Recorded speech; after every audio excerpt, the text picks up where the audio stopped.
Hey guys! Oh, that's not supposed to be there.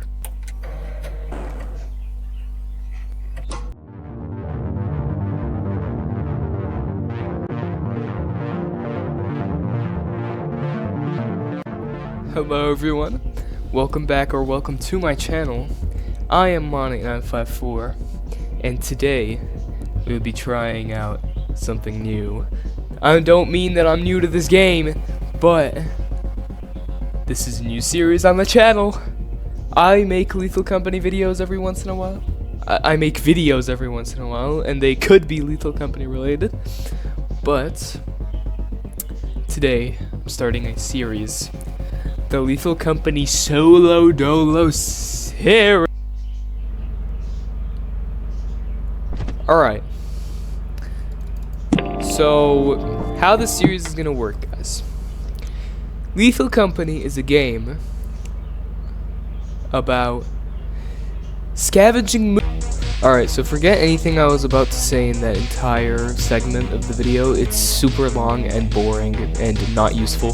So, what I'm going to be doing is I'm going to be going to one moon for each quota in order and trying to collect every data chip, trying to scan every enemy, and that's pretty much it.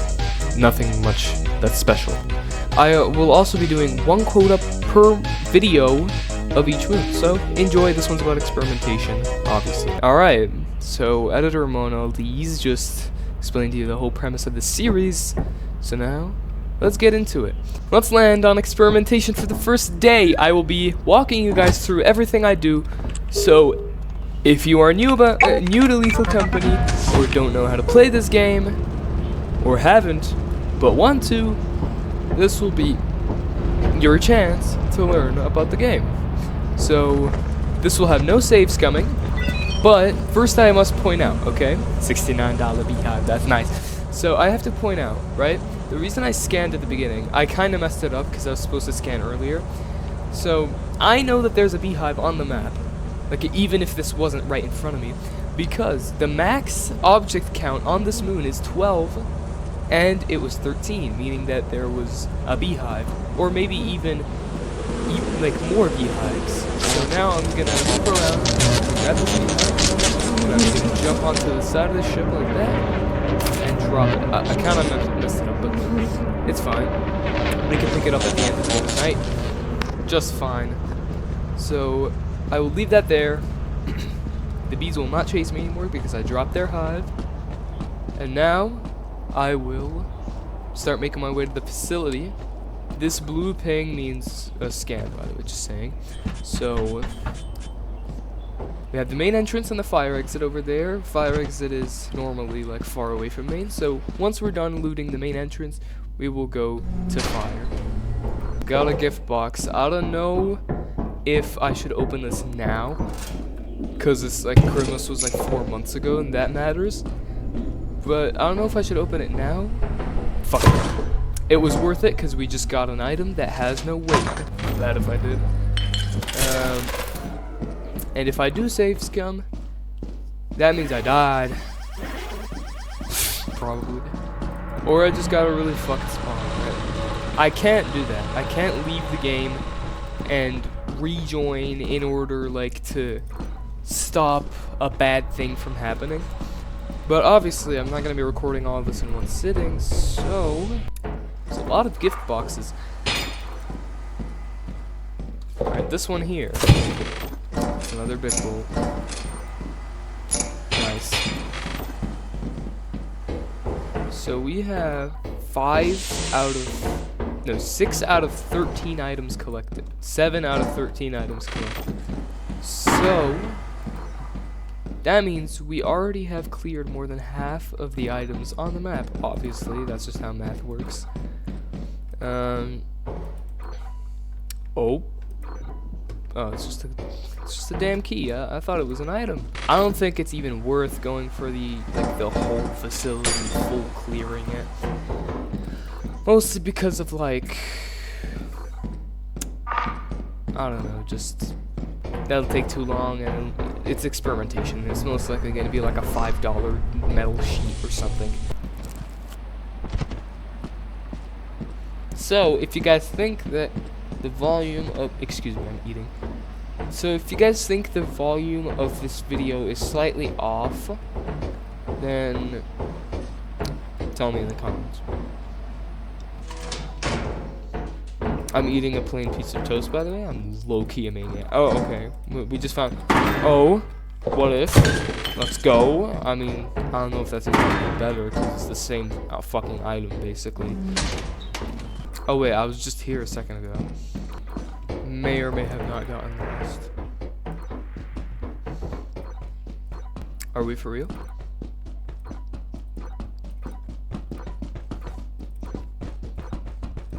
Okay.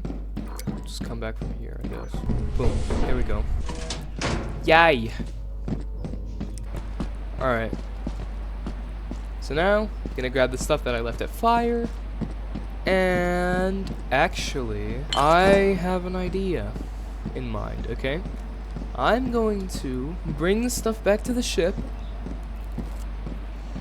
And also, after that, I'm gonna either go to that water tower over there to grab the data chips. I want to grab the data chips, by the way. I just want to. I probably won't grab the ones for Rend, by the way, because Rend is fucking impossible to find. I'm pretty sure there's one called, I forgot, actually. Not really sure what it's called, but there's one just in the middle of nowhere. I've never found it a single time in my life. In like the 12 million hours I've played on this game, I haven't found it a single time. That data chip is no joke. But assuming that I have a jetpack by then, I might be able to find it. That's if I know that it's there. Obviously, I'm gonna do my research and stuff, like on where it is. But yeah.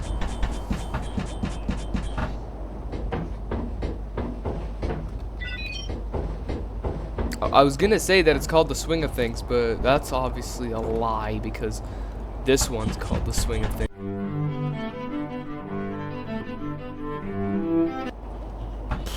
That always scares the actual fuck out of me whenever I do it. Okay, that guy just appeared. That's even more reason to go through that route. The one next to the fire exit that I can get the data chip through. By the way, guys, I want to point out that I am playing on a vanilla save file on version 73. I might install a few mods, but not mods that change the gameplay too much. Like, probably mods like ship scrap, or ship loot, sorry.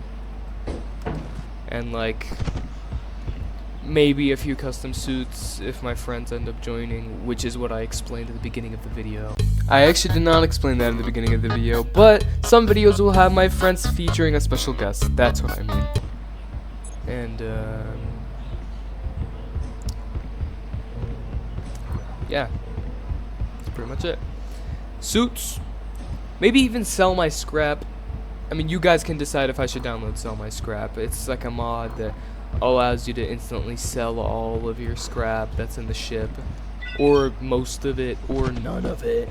You did not hear that. Holy shit. Not mods that alter the gameplay of the game too heavily. Well, let's check out how many objects we have left. 7. I'm pretty sure one of them is the beehive, so 6, I guess. Wait, can I check right now, or is it 0? Oh, it counted it, okay. That's a new piece of information. I always knew that, but I forgot. Whoa! $500 on experimentation? You already know who it is. I'm low-key the goat. Alright, so I had to mute my microphone because my parents came into the room, but I forgot to unmute it, so the rest of the video is just gonna be in total silence. Ain't that a treat? So I'm editing Mon is just gonna commentate over the important stuff that happens. So I went in with the same exact strategy and found a lucky locker room at the beginning of the day, which is pretty nice. Found 2 out of the 11 objects instantly. I also tried trying out the crumb trail method, which we use for actual like high quota runs, and I ran into a hygro deer, which is kind of unfortunate, but I ended up getting around it. And now we have the big fat slime blob thing camping the stairs, and I can't find a way to get up. I try going around, but it's just too fat and will consume my ass if I try doing that. So eventually I ended up moving out of the way so I could jump around the stairs and finally escape the big fat blob thing. And now I run into a spider, which is very annoying. It seems fine, but as soon as I cross that corner, it just starts chasing me the whole time, and I had to go into this back room. So thanks, bitch-ass spider. I love you. You wasted 10 seconds of my time. So eventually I end up finding this belt room and, well, get my skull's meat, like, totally ripped off of my head. By the way, if you didn't know, once you get to critical injury and there's a snare flea on your head, it will leave you the fuck alone. Which is a very cool addition by Mr. Zeekers. Clap it up. Hooray! So now we're back with the big fat spider and a go-to-party partner, which is the bunker spider. And then I decide to go the other way and wait until the big fat blob decides to move out of the fucking way.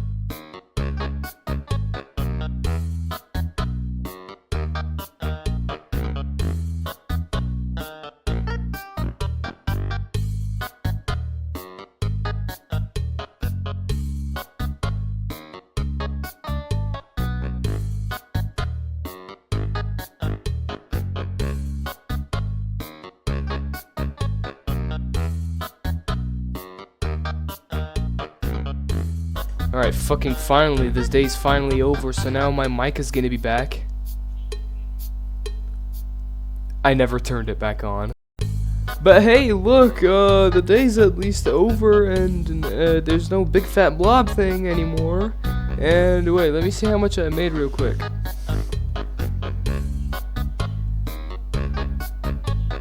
Oh my god, I'm a failure. I'm a failure! How'd I make $131? There's no fucking way. So then I started calculating how much money I need to make on day 3 in order to get a jetpack so I could make this whole thing a lot easier. So I end up doing the same strategy as day 1 because obviously the night 2 strategy didn't really work very well because I made $130 fucking dollars, and I get a lucky locker room and fire exit right next to the locker room, so if I found a lot of items, I would be able to bring them back very easily, which I did, as you can tell. So I end up bringing back the couple of things I found to the fire exit, which was in a loot room, pretty nice, and I found a flask in that same loot room. So now I find a couple more items and decide to leave. And here I decide to try making the most heavy inventory I could with the items I had, and I ended up making on 111 pound, a whopping 111 pound inventory. And then I decided to transfer the rest of the things, scan, found out that I only have 2 objects left, and I decided to leave and go to the company to sell my stuff. So I would be making a sick edit kind of montage of me selling the stuff, but I was spared by my dumbass forgetting to unmute my microphone. So here, just watch this time lapse of me selling the stuff, I guess.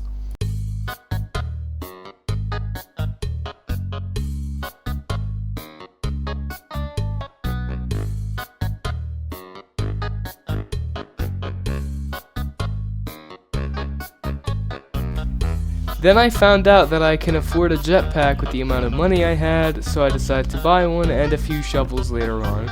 Guys, you should tell me what things I should buy with the $100 I have left next episode, at the beginning of the next episode, and I'll buy it for you.